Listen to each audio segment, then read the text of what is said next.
Welcome to Scream Therapy. I'm your host, Jason Schreurs. In October of 2018, I found myself in the hospital, sitting across from a psychiatrist who was telling me that I was bipolar. I was released with a bunch of medication and laid on the couch for about a week. I had my iTunes library on shuffle, trying to shake the hornet's nest from my head. Ever since I was a kid, I've been using music for therapy and as a way to escape. Punk rock and mental health have always been connected. This podcast looks at that connection through the lens of different guests. This is Scream Therapy.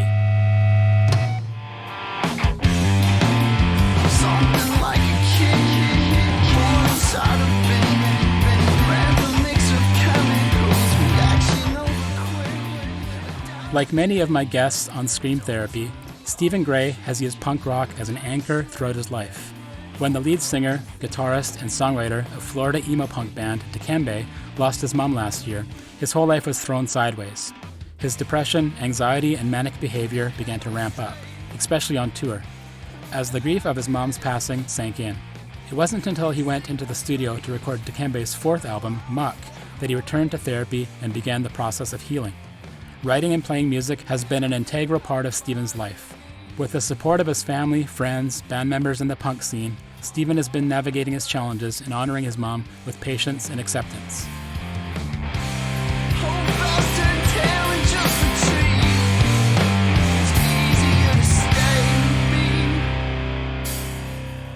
My name's Stephen Gray. I play guitar and sing and write the majority of the lyrics in Dikembe. We're a punk band from Florida. We run a collective called Death Protector, and we've been talking about mental health in our lyrics since the very first EP.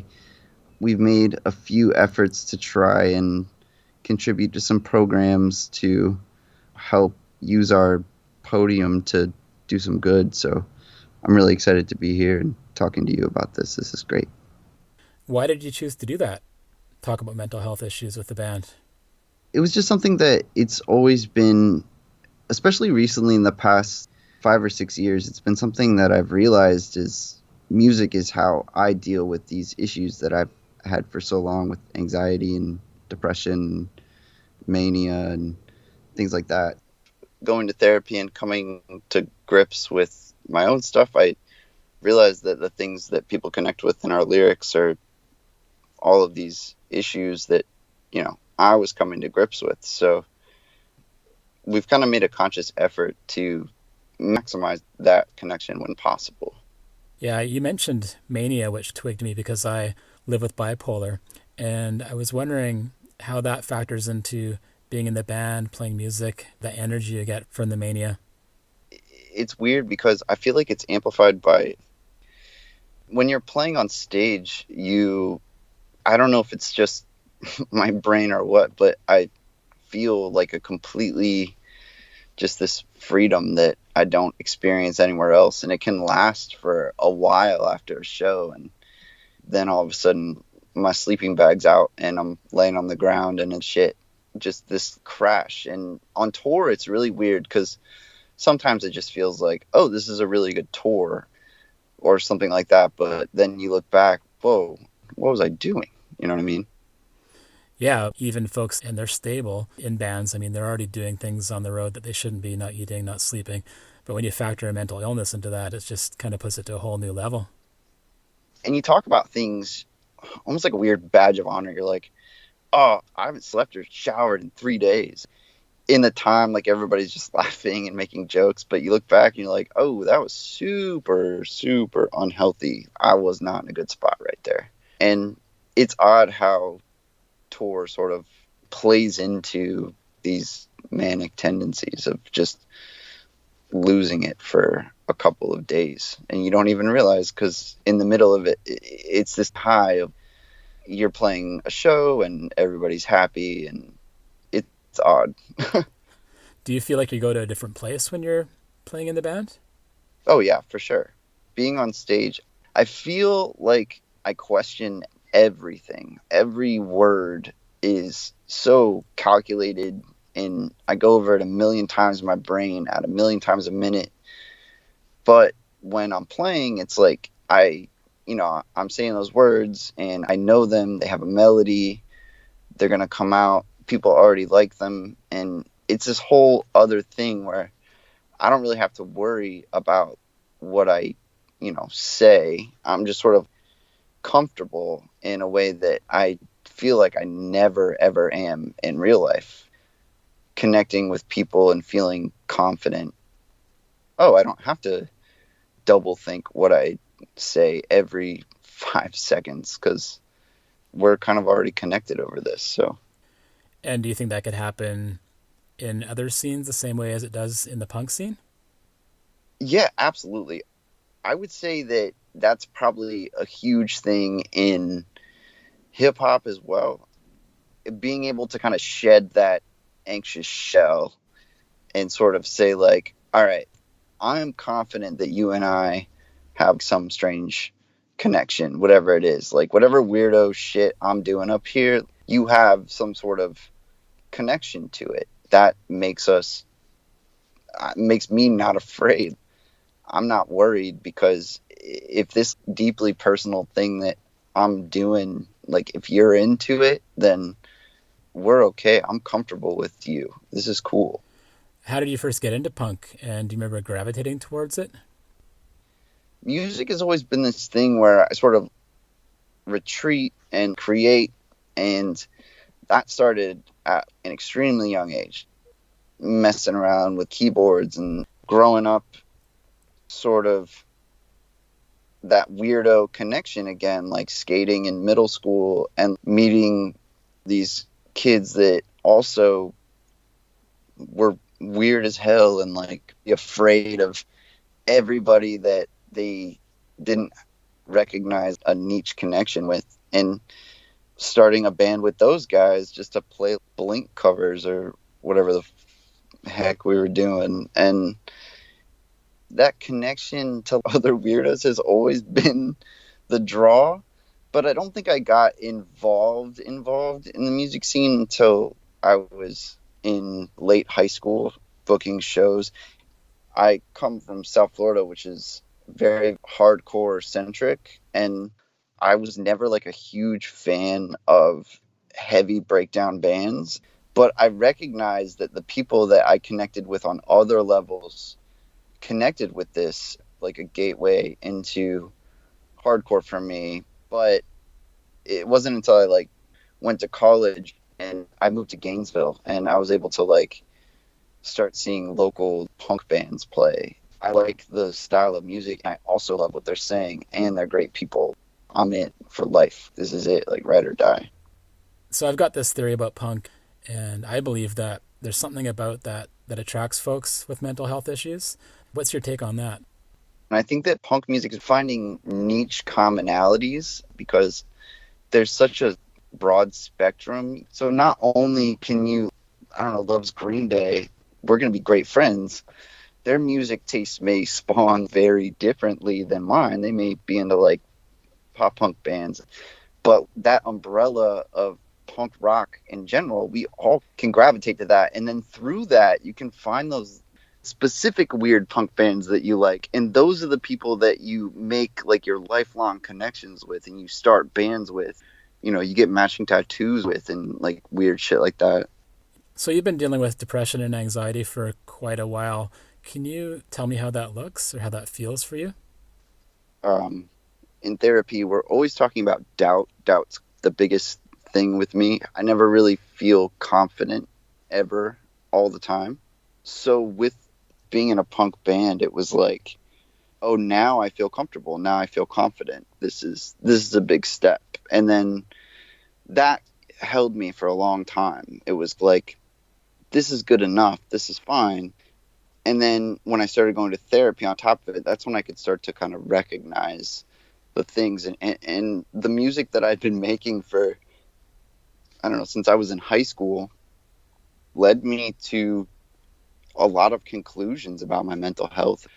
So I guess that I've dealt with it for so long, and music became like a thing that was the coping mechanism that made my life feel normal, sort of, I guess you'd say. And I think that when that was recognizing just a huge step in acceptance and becoming moderately okay with how things were. So you mentioned coping mechanisms, and I've thought about that a lot as well.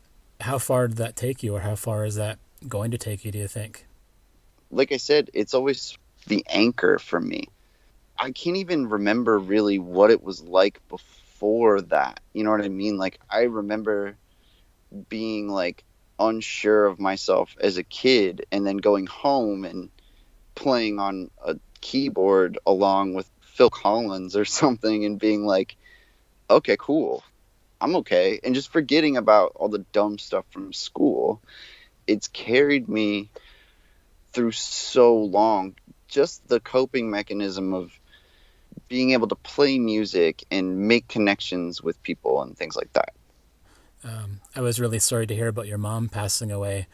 I was just wondering how that affected your depression and anxiety.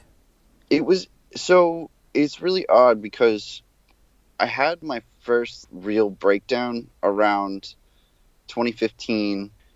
I had a very, very severe panic attack that was sort of, I don't know, world ending. And it changed everything. I was like, I do need to get help. I've got to figure this out. And then after, years of therapy and medication, I was like starting to feel okay.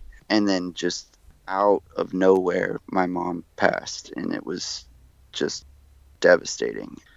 It had me looking back on the times that I felt good in the past like few years, and I was just sort of like, what a fuck up.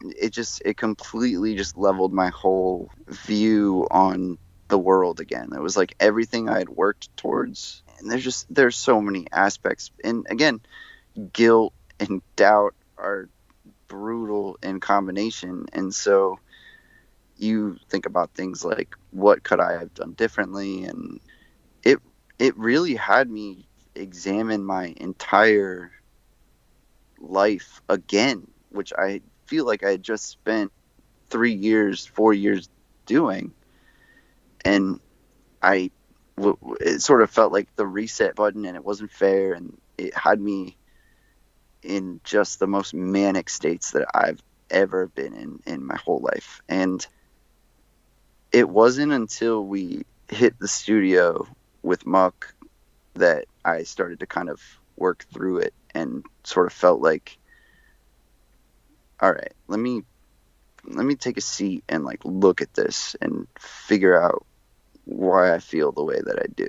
And that was the best therapy I could ask for, because at that point I was in such a bad spot that I refused to go. After my mom passed, I just gave up on therapy. I was just like, I did it a couple times after tour, and then I was just like, I can't, this doesn't work. Nothing works. Like, everything's fucked. And, Muck became the thing that was, again, my anchor and kind of like kept me level headed throughout everything. It was sort of like, I can talk to the guys about this. The record is extremely open in terms of talking to the guys, and it was great therapy. It was incredible.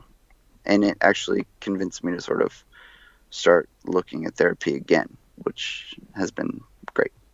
Right on. So what kind of therapy have you done? Just meeting with someone who I really like a lot. So I've been through so many different therapists, and we've tried all kinds of different things. And I feel like my mental health treatment is limited by the fact that I have insurance and I am forced to go to the thing that everyone goes to. So it's difficult.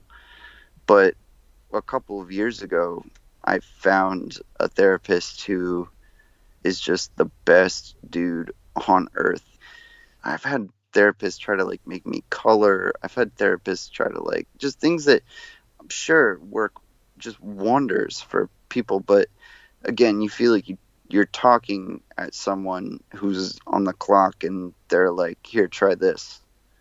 Okay, we'll try something else next time. And it's like, okay, cool. And I was sort of down on it, but then I found this guy, and he gave me a guitar.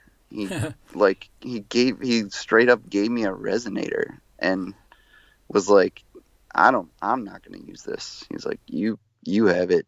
And so it's gone from like, when he does suggest mindful strategies and things to try, then I feel this guy gets it. He like builds guitars and talks to me about that. It's incredible. It's kind of like a good teacher, right? You're a teacher, same deal. Yeah, exactly. I feel like this dude cares, and therefore I will listen to what he says, which is something I try to apply to my career as well. You mentioned after your mom died that you were in quite a manic state. What does that look like?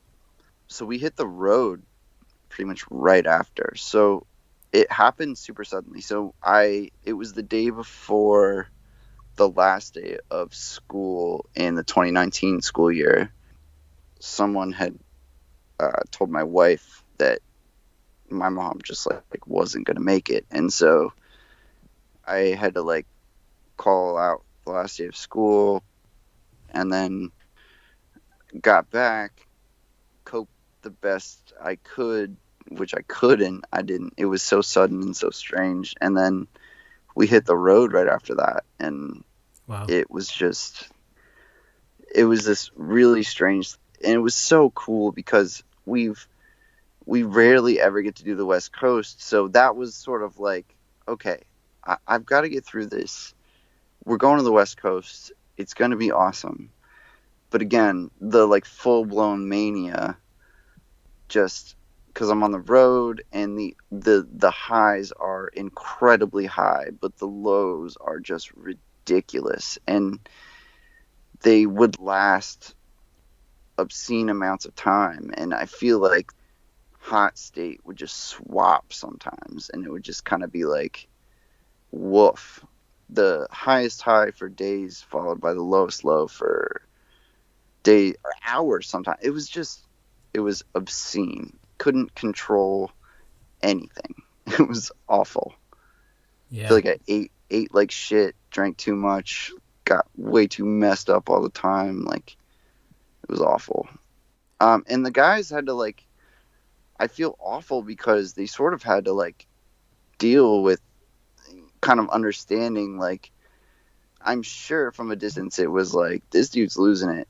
And they were great about helping me through it and recognizing that and just being incredible. But I can't imagine like what they were going through while I'm just messed up all the time and just losing it. You know what I mean?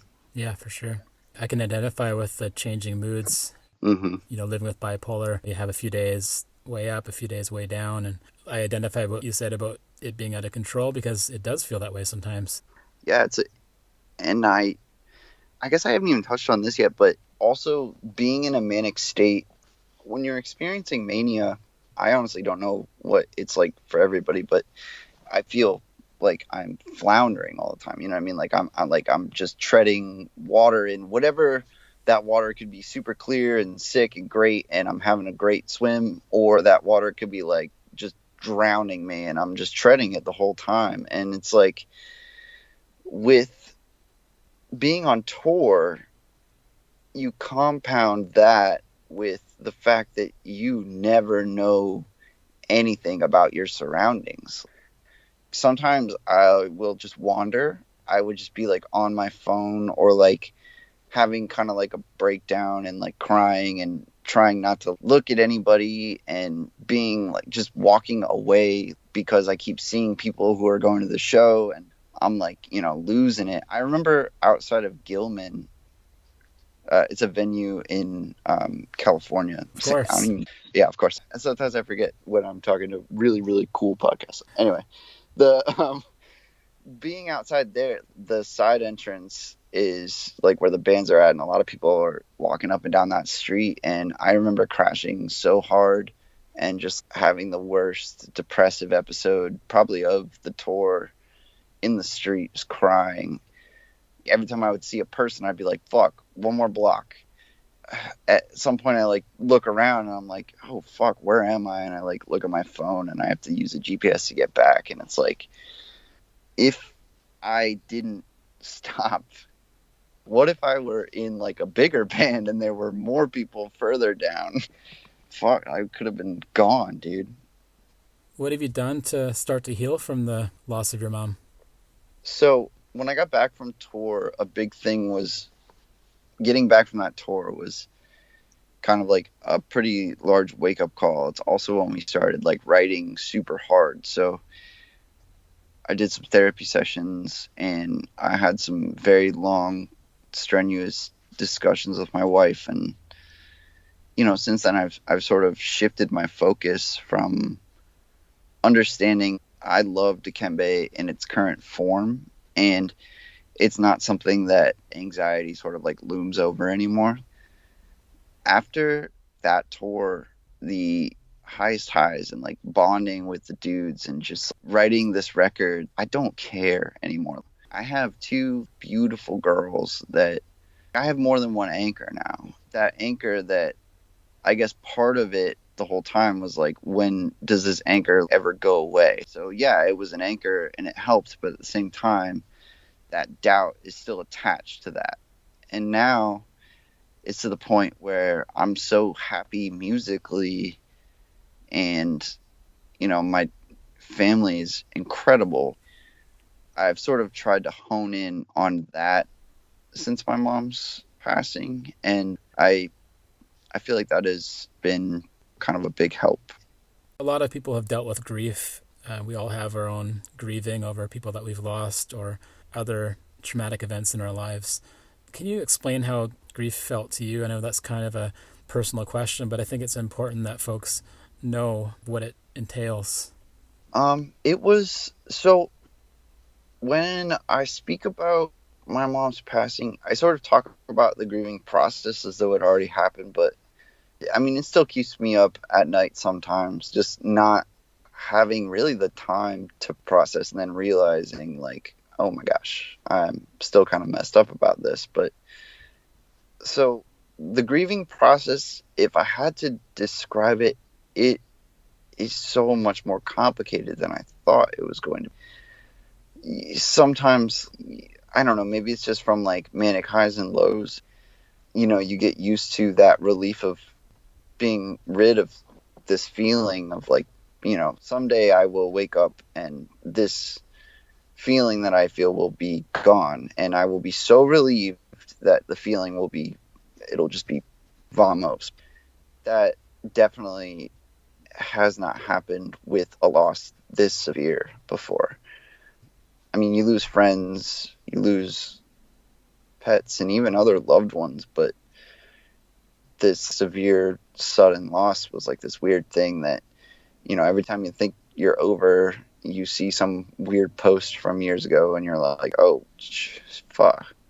And so I guess I would just say that there have been cathartic moments that have sort of changed the way I think about not just my mom's passing, but also life and appreciating what you have in general. But it's sort of like a person like waiting in a room with like a boxing glove, just hiding behind something, and at any moment they just pop out and be like, remember this? Wham! And then you're back at square one and you have to get back to that spot where you kind of realize. So it's weird.